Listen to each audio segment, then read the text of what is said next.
I want to start with the question, which is an obvious question. Why do we have four Gospels? Well, I think it's easier to get a feel for the impact of someone when you get more than one testimony about that person.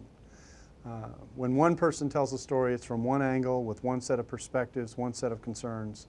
But when you get four people telling the story, it's like pictures where you kind of, in video, where you kind of get different angles and then you can spin it around and take a look at it, and it adds depth.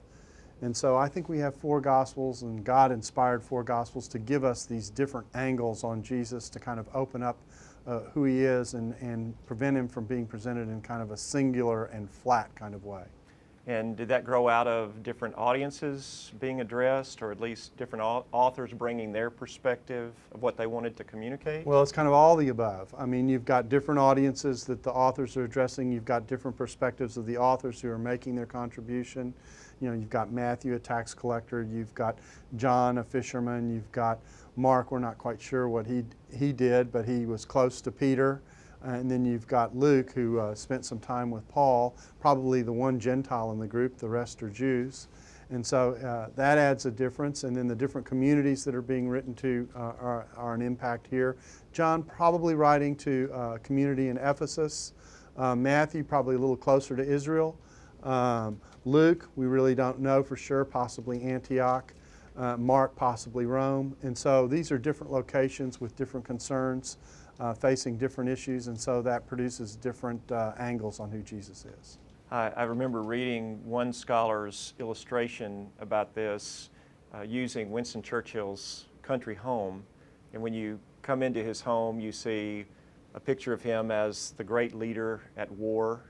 You see a picture of him painting, a picture of him sitting around the table with his family.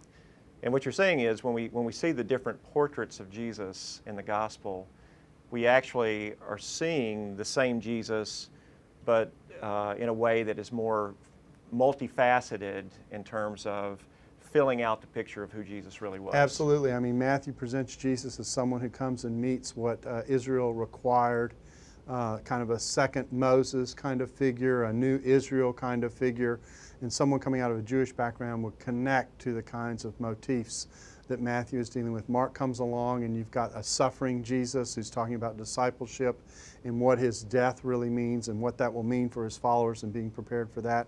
Luke comes along with kind of an ethically oriented Jesus who talks about what life with God is all about. How do you handle your possessions? How do you deal with the poor? What does ministry look like? What does reconciliation look like, Jew and Gentile relationships? And then John is kind of the grand portrait. I mean, it's the one that's going on the top of the Sistine Chapel. In the beginning was the Word, and the Word was with God, and the Word was God. This is CNN.